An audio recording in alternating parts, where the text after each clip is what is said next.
Good morning, everyone. Welcome to worship with Melrose Unitarian Universalist Church. Our service today is called Healing the Heart of Democracy.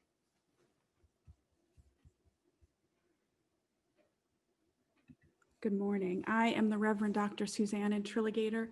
My pronouns are she, her, and hers, and I welcome you to worship with us. I am pleased to be the minister of this church, and I am so glad that you have joined us this morning. To learn more about our church and our values, please visit our website at melroseuu.org. On our welcome page, you can find a link to our digital guest book. Our chat host this morning is Adrienne, and she will share that link with you now in the chat box. Feel free, everyone, to use the chat box to say hello and greet one another. And please all do feel welcome to stay afterward for our virtual coffee hour. Before we get started today, I have just a couple of church announcements. This week, many of you received something special on your front porch or in your door. Our RE committee constructed and delivered at-home faith development kits for 19 of our families this week. The theme of this month's kit was Make Your Own Chalice. And if any of you have already completed that task, please feel free to show us your handiwork when we do our all-church gathering in just a minute. We look forward to seeing those. I also want to let you know that this Wednesday evening at 7, our Green Sanctuary Committee hosts a book discussion on braiding sweetgrass, which was written by a botanist of indigenous descent. It presents a really beautiful and enlightening depiction of all the flora and fauna on our continent from a very different perspective. It's a beautiful book, and I look forward to seeing you there. Related to that, I wanted to let you know that next Sunday we will be having a guest preacher here to lead worship. She will be Zooming in from the San Diego area. Kia Bordner is a UU minister who is also of indigenous descent. She is of Native American heritage, and she will be talking to us about colonialism and the legacy of Columbus, as this year we commemorate the 400th anniversary of the landing of the Pilgrims. Today's service is a different reflection on American democracy, as we all navigate the current situation and we wonder together how we might work to rebuild our institutions. I welcome your feedback and input on our worship here together. Feel free always to email me. I'm minister@melroseuu.org. As always, it is good to be here together in community. So let's see who's here. Now is the time to greet your neighbor. Remember to click on the gallery view in the top right-hand corner so you can see everyone and scroll through the windows. You're all looking good this morning. Thank you so much for making the time to be here. Hi. Oh, hi, everybody. Wow. That's a lot of lovely faces. Good morning. Good morning.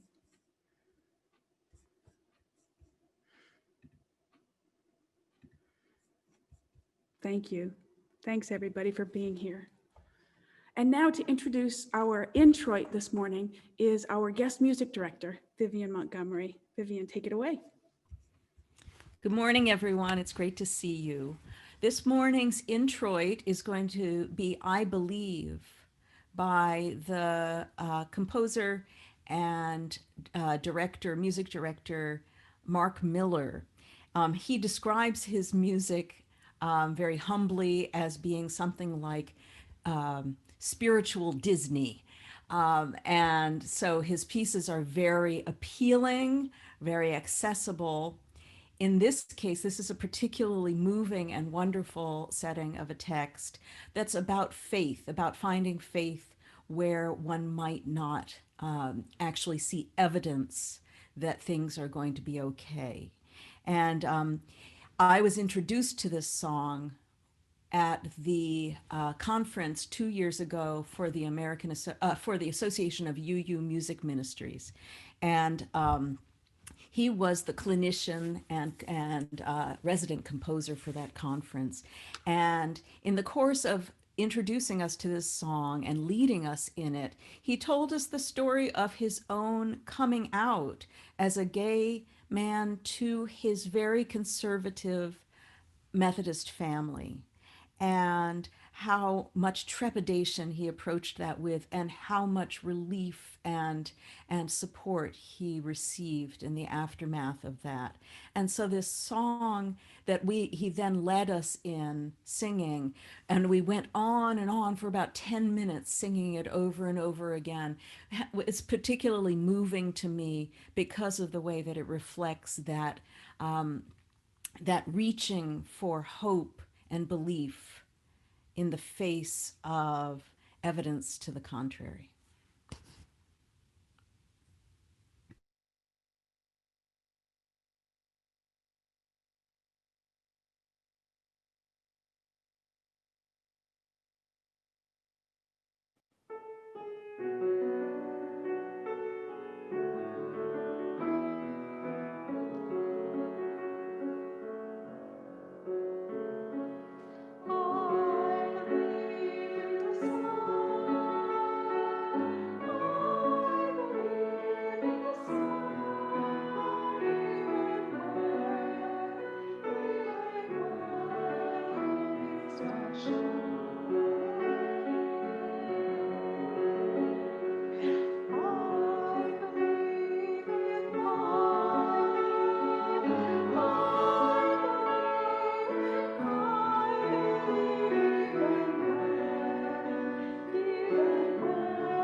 Thank you, choir. Thank you, Vivian.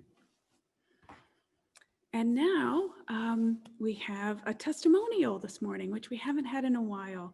Please, would you welcome Erin Hoban Audette with this morning's testimonial. Erin? Thanks, Reverend Suzanne. Good morning, everyone. It's great to see you all virtually today. So I just wanted to share a story of how we came to become members of our great church.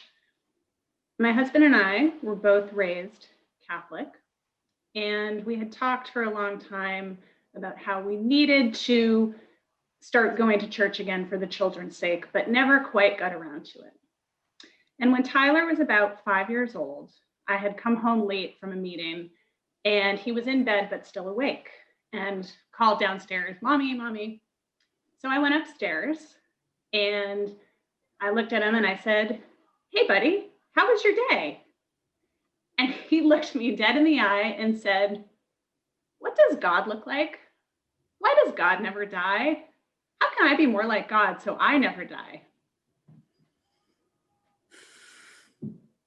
So I don't remember exactly what I said, but I fumbled out, "Oh, well, these are good questions to think about at church." And he said, "What's church?"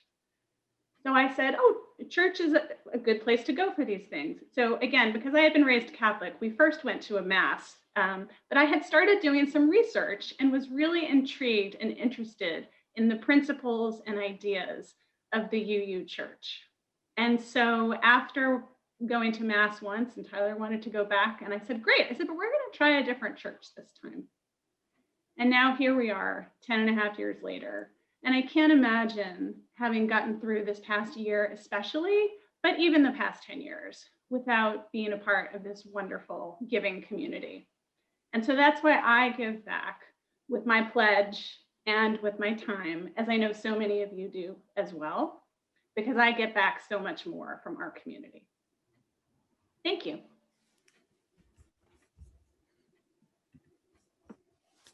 Thank you, Erin. That was lovely and touching. Oh, good. I did unmute myself. Great. Thank you so much. I call us to worship today with these words from the songwriter and poet Leonard Cohen. This is from a song called Democracy. It's coming to America first, the cradle of the best and the worst. It's here they got the range and the machinery for change. And it's here they got the spiritual thirst. It's here the family's broken. And it's here the lonely say that the heart has got to open in a fundamental way. Democracy is coming to the USA. Now, along with UUs everywhere, I will light the symbol of our faith, the flaming chalice. Today, our chalice lighting reading will be given by Kathy Sang, who this year is serving as the chair of both our finance committee and our stewardship drive. Please take it away, Kathy. Okay, good morning. Today's chalice lighting reading is titled Your Broken Heart by Reverend Angela Herrera. Don't leave your broken heart at the door. Bring it to the altar of life. Don't leave your anger behind. It has high standards and the world needs vision. Bring them with you and your joy and your passion. Bring your loving and your courage and your conviction.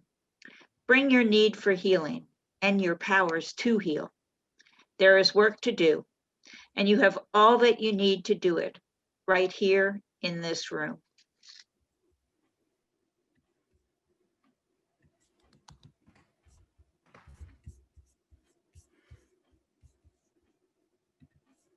Thank you, Kathy.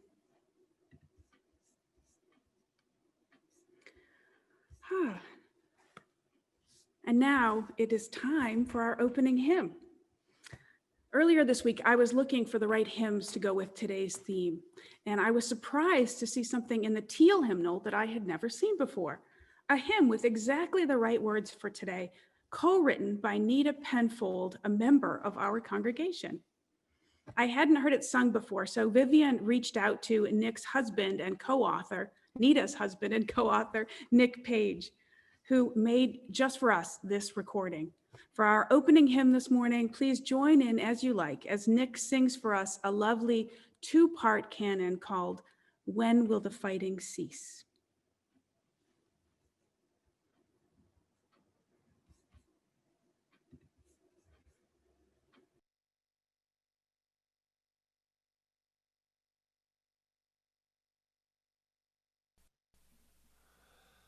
When will the fighting cease?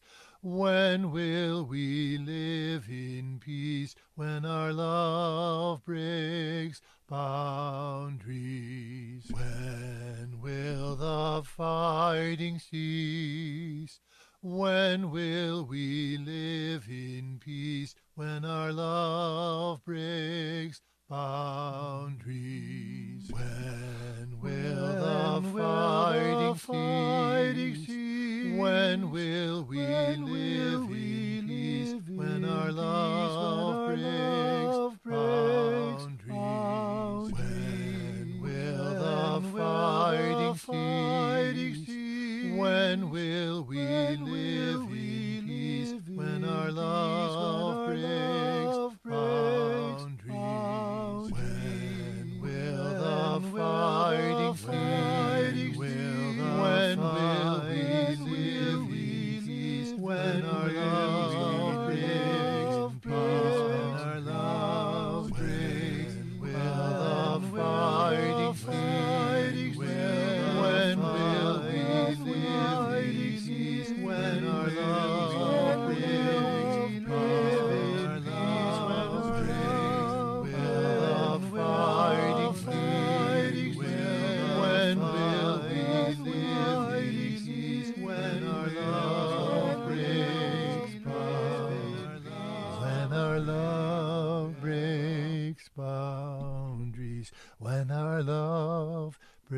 breaks boundaries, when our love breaks boundaries, when our love breaks boundaries, when our love breaks boundaries, when our love breaks boundaries, when our love breaks boundaries, when our love breaks boundaries, when our love breaks boundaries, when our love breaks boundaries, when our love breaks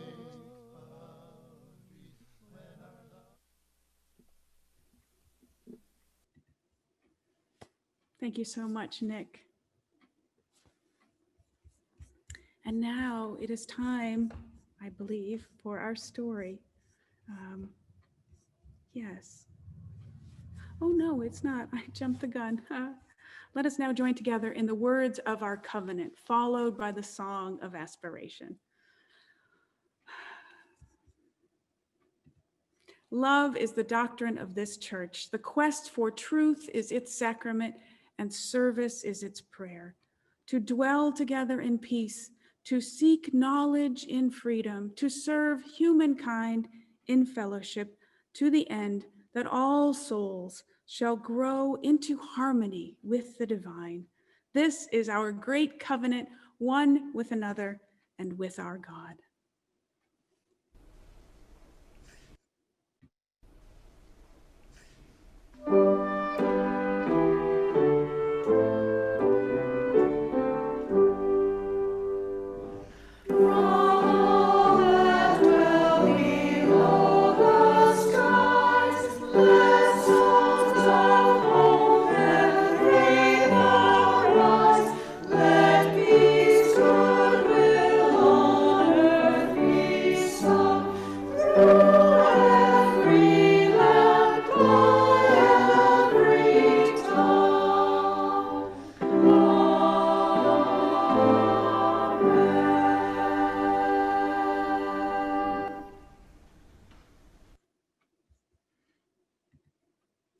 And now, please gather around your device for story time.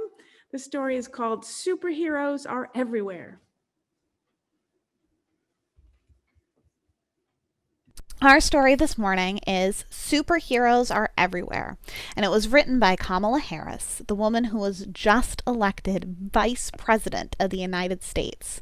That's a big, big deal.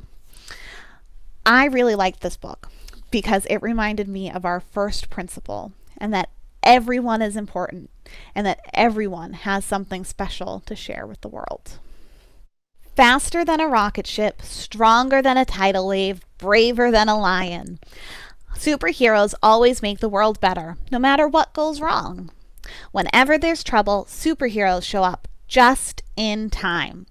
When I was a kid, I was sure that superheroes were everywhere, blending in with regular people, ready to do good at a moment's notice.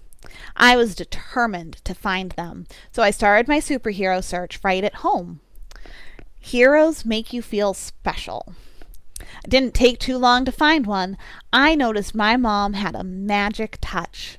Her hugs made me feel warm, safe, and even strong.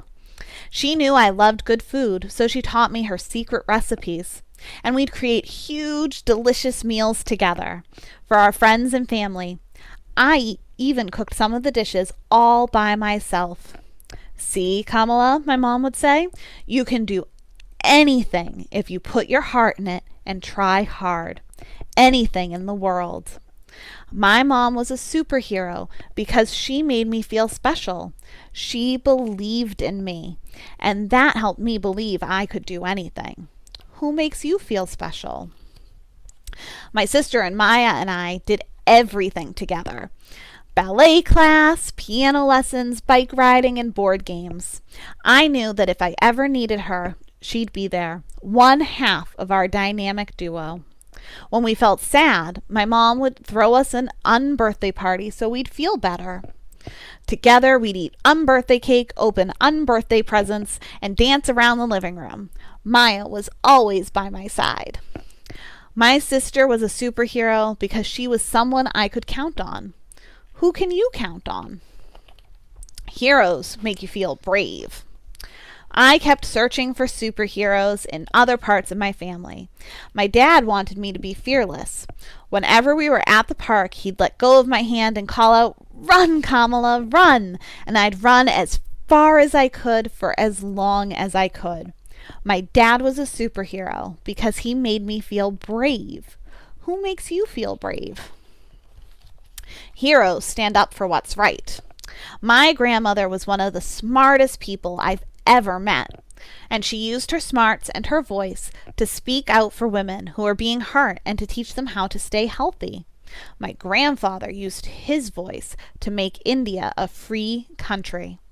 All of my grandparents in India and in Jamaica were superheroes for standing up for what's right. Who stands up for what's right in your life? Heroes are best friends. My best friends and I cared about each other. When I was in kindergarten, I told a boy to stop teasing my best friend. And another time, that best friend helped me when I fell on the playground. We all wanted to feel safe at school. My best friends were superheroes because they made one another feel safe. Who are your best friends? Heroes are teachers. I loved my first grade teacher, Mrs. Wilson. She taught us about plants and flowers, sang songs with us from cultures around the world, and revealed how tadpoles turned into frogs. Teachers like Mrs. Wilson are superheroes because they show us the whole wide world and help us chase our dreams. Who are your favorite teachers? Heroes are kind. When I looked, I found a superhero right down my street. Mrs. Shelton was our family friend and was like a second mom to me. She watched Maya and me while Mom was at work. We'd gobble up her homemade biscuits, peach cobbler, and gumbo for special occasions, and pile into her car on Sundays for church. Mrs. Shelton treated everyone with love and respect. Her kindness made her a superhero to me. Who is kind to you? Heroes explore with you. Aunt Lenore and I chased fireflies and caught them in jars. Uncle Sherman taught me to play chess. Aunt Mary and I read book after book together. And Uncle Freddie took me to museums where we'd see dazzling artwork. My aunts and uncles, my mom's friends who were part of our family, helped me explore my world. And that made them superheroes. Who helps you explore? Heroes work hard. Even as I got older, I kept searching for superheroes. When it was time for me to go to college, I was excited to go where my Aunt Chris went to study, at Howard University. My grandmother hadn't had the chance to go to college, but she encouraged her kids to study hard, and they did. My mom became a scientist, my uncle is an economist, one aunt is a doctor, and the other works with computers. They were superheroes because they showed me that by working hard, I could be whatever I wanted to be when I grew up. Who do you know who works hard? Heroes protect people. After college, I wanted to become a lawyer like some of the people I looked up to. Thurgood Marshall, Constance Baker Motley, and Charles Hamilton Houston. They fought in court because they knew that people aren't always treated equally, but should be. Like them, I wanted to make sure that the law would protect everyone. These lawyers were superheroes because they protected people by using the power of words and ideas. Who protects you? Heroes make a difference together. Once I became a lawyer and then a senator, I worked with all sorts of people to help kids. Even better, I got to know amazing kids who want to make the world a better place. And you know what I learned? Heroes are you. Superheroes are everywhere you look, even inside of you. Are you kind, brave, and curious? Are you a best friend? Do you share? Do you treat people fairly? Do you lend a hand when other people need help? You're a hero by being the very best you. Now that's pretty super.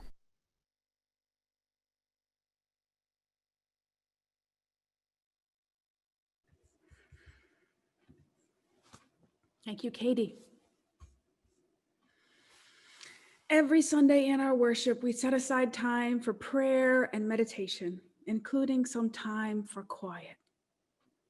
Please now settle into your chair and breathe with me.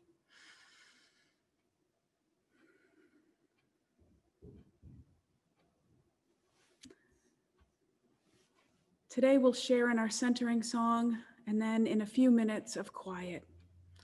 In that quiet, you can connect in your own way with your innermost thoughts and your own sense of the sacred. Our theme for November is healing, and our centering song is an arrangement of the spiritual "It Is Well." This week, we get to hear our choir sing it. Josh, please share the video now. Thanks.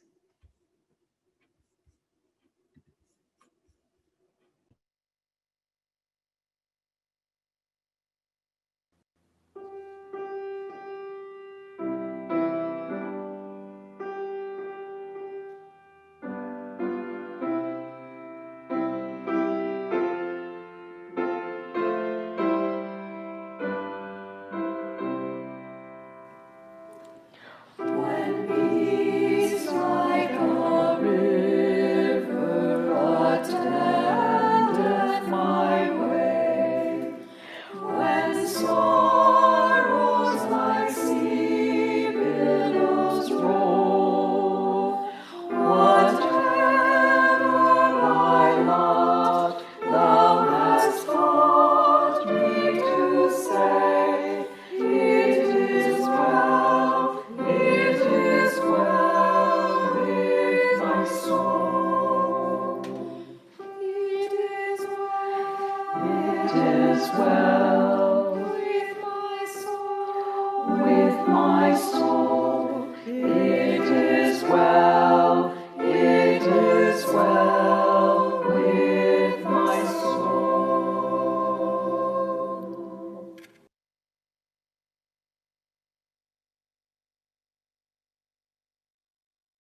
Every Sunday, we share with one another the personal milestones of our lives,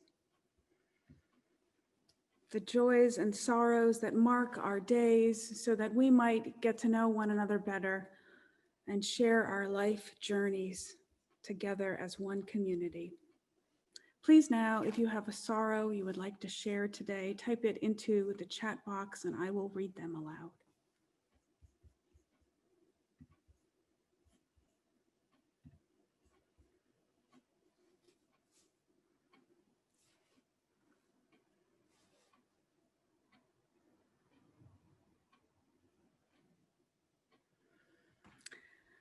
Vivian has a sorrow today. Today is the 11th anniversary, the Yahrzeit, of my mother's death.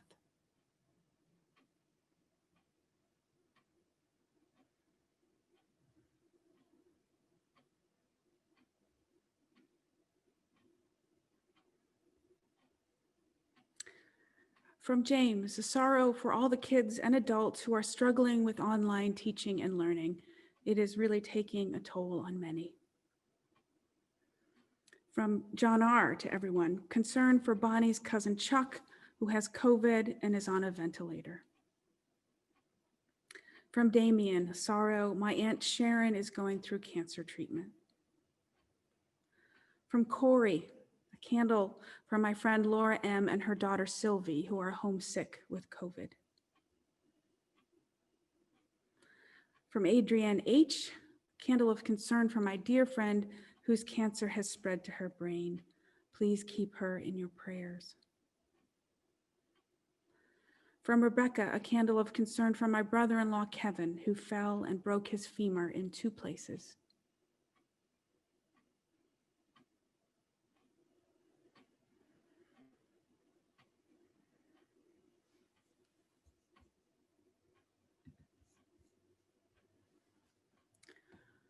Let us pause and hold all these sorrows, the sorrows of our community, spoken and unspoken, together in deep reverence.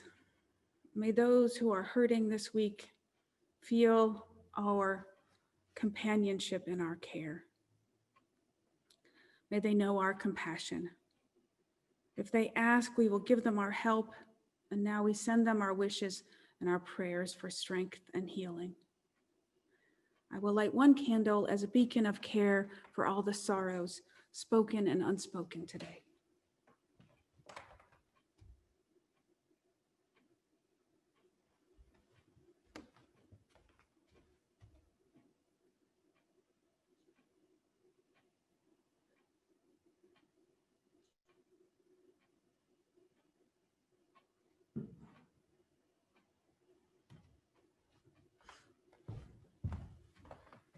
Hi, Michelle, did you get the last one?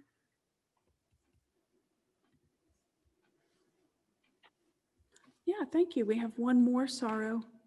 Actually, there's 2. One from Karen, concern for my dear friend's husband who has stomach cancer and is suffering through chemo. And one from Laura, a candle of concern for my college friend Tal Gregory, who has stage 4 lung cancer.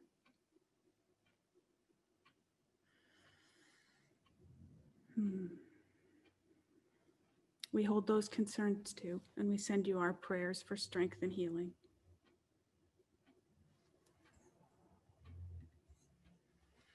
And now if you have joys you'd like to share, type them into the chat box and I will read them aloud.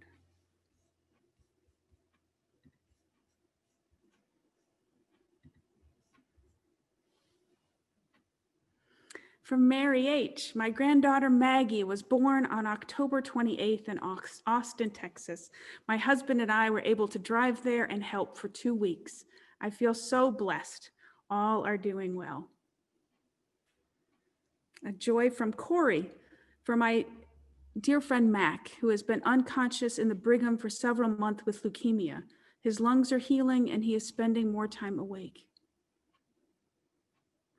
From Dan G., candle of hero worship for my cousin Ellen, who flew in 6 months ago from California to take care of her parents, my uncle and aunt.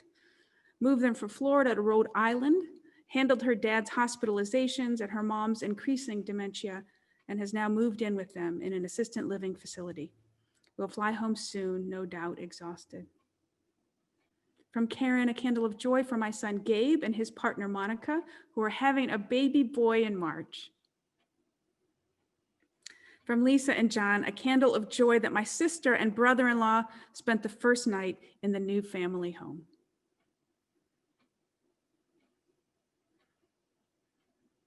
That's a lot of joys. Did I miss any?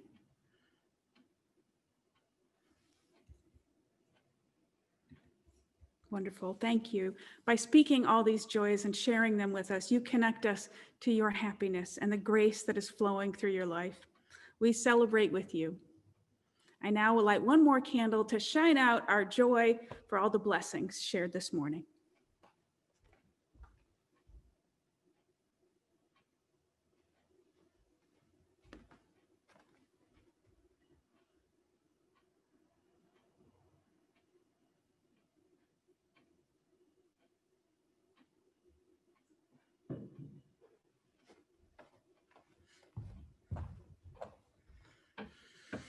Now, please join me, if you would, in the spirit of prayer. This prayer is called a post-election prayer. It's written by Deb Weiner, a fellow UU. Loving and transforming grace, source of creation, who some know as God, be with us now. We have endured the hard night of struggle for our nation's soul for lo these many months, and find ourselves looking inward to each other, to all fonts of wisdom for guidance.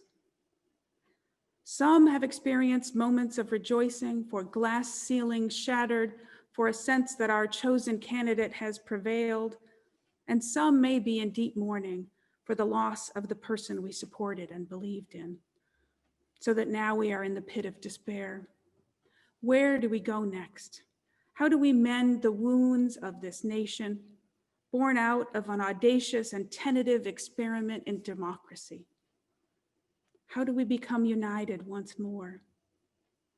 On this day and all days going forward, let us look to ourselves, into each other's eyes, to the skies, as we recognize that we must find ways to join together as never before, if we are to build the future we dream of. Alone we will surely fail. Separated we face defeat, but together, summoning up those angels Lincoln spoke of long ago, we may yet redeem our country's greatest hope of one nation, respectful and loving of all people, to give birth again to that great dream. Amen.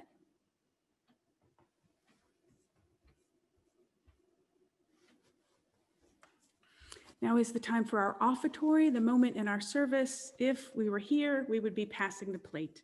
If you're moved by our worship this morning, I invite you to donate using the yellow button in the top right corner of our homepage at melroseuu.org.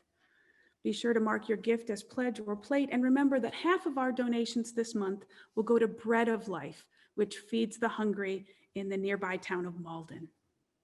Today, for our offertory music, I share with you a beautiful meditative piece created for last week's National UUA post-election vigil. It was created by the music director and choir of our church in Ann Arbor.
Parker Palmer. Parker Palmer is an American author, educator, and activist who focuses on issues in leadership, spirituality, and social change.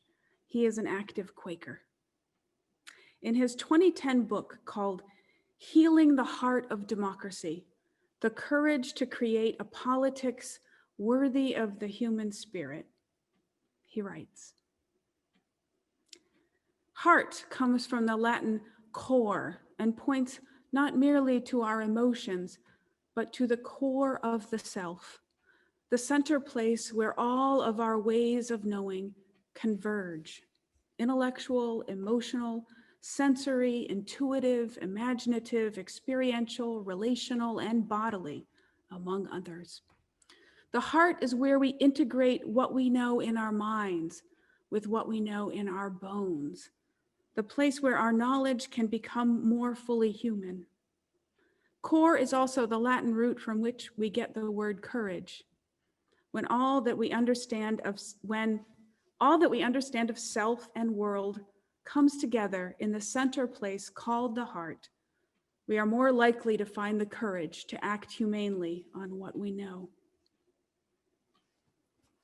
The politics of our time is the politics of the brokenhearted, an expression that will not be found in the analytical vocabulary of political science or in the strategic rhetoric of political organizing. Instead, it is an expression for the language of human wholeness. There are some human experiences that only the heart can comprehend and only heart talk can convey. Among them are certain aspects of politics, by which I mean the essential and eternal human effort to craft the common good on which we all depend. This is the politics that Lincoln practiced as he led from a heart broken open to the whole of what it means to be human, simultaneously meeting the harsh demands of political reality and nurturing the seeds of new life. For those of us who want to see democracy survive and thrive, the heart is where everything begins. That grounded place in each of us where we can overcome fear, rediscover that we are members of one another, and embrace the conflicts that threaten democracy as openings to new life for us and for our nation. Here ends the reading.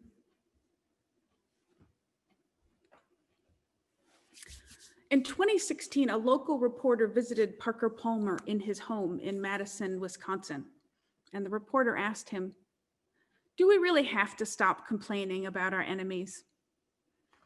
And Parker answered, "Look, think about it.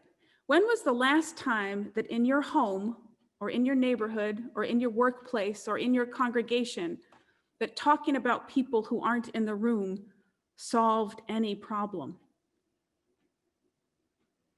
It's a good point. It's a startlingly good point. Talking about the other, focusing on the other, demonizing the other doesn't actually solve any problems. And it keeps us from examining our own behavior, from feeling our own brokenheartedness and learning what we can do about it. As we all know, the only people we can really control are ourselves. If we want to restore our civic community and safeguard our democracy, we have to start with ourselves. For me, Palmer's book was a really profound wake-up call.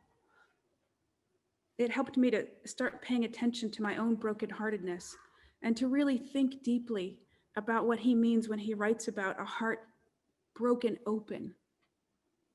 Broken and yet open now to all the great drama of what it means to be human, to hold open and to allow for conflict and tension, to make space that allows for new growth. So the book is a bit complex and it's really hard to boil down into a sermon. I didn't exactly succeed. So I wanted to show you the 5 habits of the heart that Parker wants us all to try to live by. I put them on a slide so you could see them and we could read through them together. Josh, if you could share that slide now. Thank you. We'll read through these so you can see them and understand them.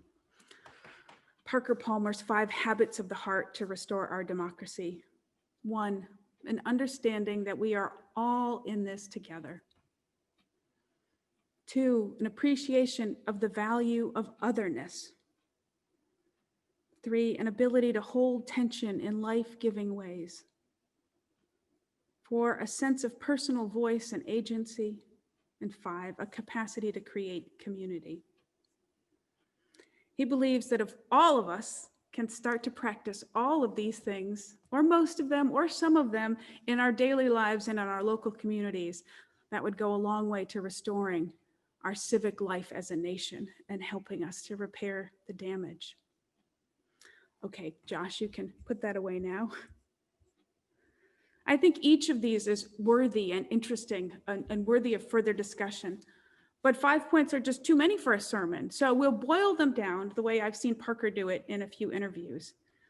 He says that all 5 can be summarized down to 2 things. One is chutzpah.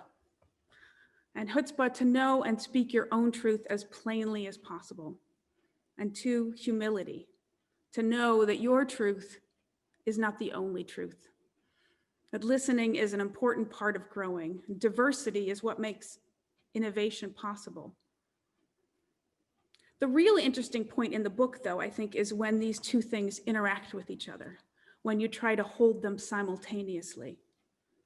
That's when you get to his, I think, most important point. It's what Parker calls creative tension holding.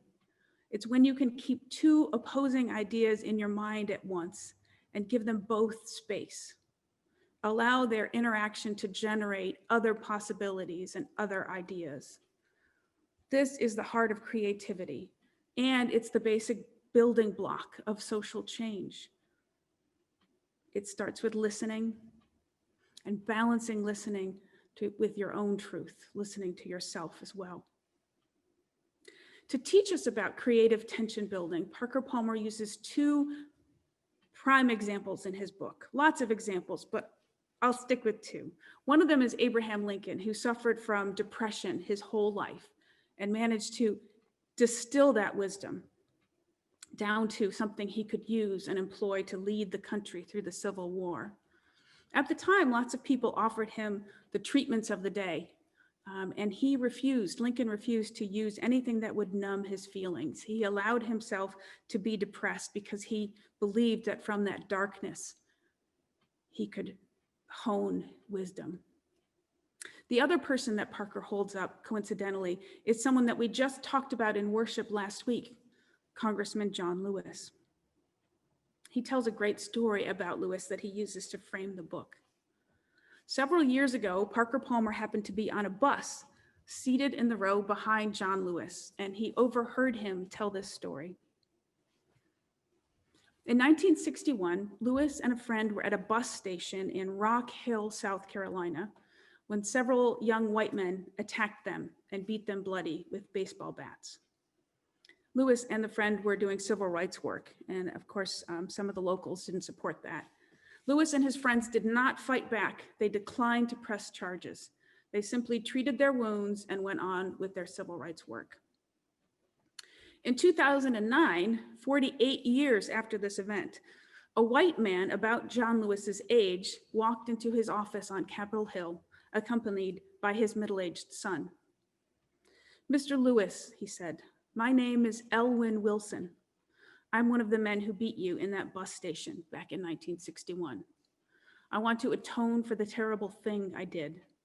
So I've come here to seek your forgiveness. Will you forgive me?" Lewis said, and Parker overheard, "I forgave him, we embraced, he and his son and I wept, and then we talked." Parker says, as Lewis came to the end of this remarkable and moving story, he leaned back in his seat on the bus. He gazed out the window for a while as we passed through a countryside that was once a killing ground for the Ku Klux Klan, of which Elwyn Wilson had been a member. Then, in a very soft voice, as if speaking to himself about the story he had just told and all the memories that must have been moving around inside him, Lewis said, people can change. People can change. Lewis, of course, is a paragon of creative tension building. First, in his civil rights activism, he held up the tension that existed between his inherent rights to be a functioning citizen in this country and those people who would deny him those rights. And that tension was fought on the battleground of his very body. It was an act in out their beliefs that those people who would deny him his rights had to learn how to live with what they had done. Elwyn Wilson had to learn to live with what he had done and had to live with the consequences. And that gave Elwyn the space to learn, to change, and to ask forgiveness. John Lewis held that tension for 48 years, and he created change, not just in Elwyn Wilson, but in the country as a whole with what he did. It's an extreme example, but the concept is all around us. It's something that we do every day, actually, in much smaller and less dramatic ways. But we do it every time we work through disagreements with each other, every time we hold opposites with kindness and respect. For example, lately, I've been having lots of disagreements with my teenagers. They want to do things every day that my parents would have never allowed me to do at their age. But is that a reason to say no? Are my kids not totally different people growing up in a totally different place and time? So I don't say no. We listen, we talk to each other. I come up with boundaries that make sense to me, and we speak through them and talk about them. We listen to each other, and sometimes we get really frustrated with each other because there are huge chasms between us of time and culture and understanding. And it takes a lot of effort to bridge those chasms. And sometimes we succeed and sometimes we fail.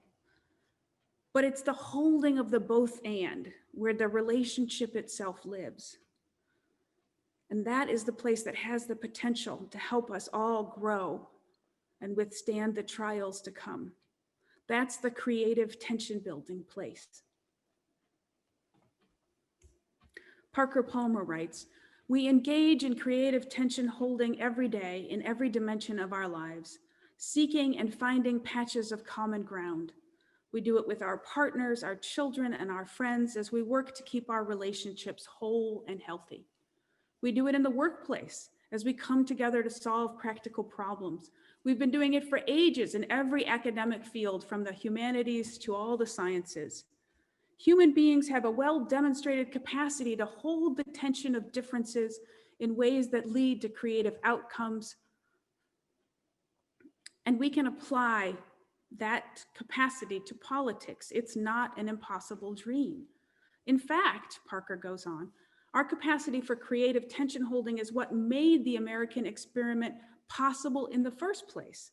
America's founders, despite the bigotry that limited their conception of who we, the people, were, had the genius to establish the first form of government in which good social order, the first form of government in which differences, conflict, and tension were understood not as the enemies of good social order, but as the engines of a better social order." That's a beautiful point, and it's worthy of underlining. The great gift of American democracy is that our institutions, when properly functioning, allow the space for differences to interact, for tension holding to blossom into creativity and growth. So this is the good news and the bad news. Fixing our democracy is as simple as parenting teenagers. Okay, that was a joke. But the good news is that you may already have the skills that you need to help us heal the heart of democracy. Chutzpah, to speak your truth, humility to listen to all other truths, and courage to hold the tension between them. And if you don't have all those skills or you want to brush up, turns out the church is a very good place to hone them, as are all the community groups we have here in Melrose, from the PTA to the Human Rights Commission, groups that I know many of you serve already and serve proudly. And I think we could make one more if anyone is interested. Parker Palmer has a whole set of resources to create Healing the Heart of Democracy circles. We could make one here and talk with one another through this work. Talk with one another so that we can engage in this work in all the other parts of our lives, in our families where we have strained relationships. We can learn and we can practice together. From parenting to partnering, from choir to city council, we build relationship and we build community one person at a time, one group and one city at a time. And that's also how we can rebuild our civic culture, by learning and practicing how to hold differences with respect and kindness and creativity. As Kamala Harris wrote in today's story, superheroes are everywhere. Everywhere we speak with chutzpah and listen with humility. Everywhere we build community groups that connect people and create better conditions for everyone. Today, let us pray for healing, for us and for them, for those who agree with us and those who don't. May we find a way once again to build peace, hope, and love in this country with our friends and with our families, with our countrymates and our fellow citizens. May we learn that we can uphold our values without rancor. May we learn to listen without name calling. May we learn to serve a new vision and learn to rebuild our civic life together. Amen. Our closing hymn today is from our hymnal, Though I May Speak with Bravest Fire, and it is sung by our choir. The words are provided so you can sing along as you like.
My benediction today comes from our chalice lighting. These were the chalice lighting words. Don't leave your broken heart at the door. Bring it to the altar of life. Don't let your anger, don't leave it behind. It has high standards and the world needs vision. Bring them with you, and your joy and your passion. Bring your loving and your courage and your conviction. Bring your need for healing and your powers to heal. There is work to do, and you have all that you need to do it right here in this room. Amen.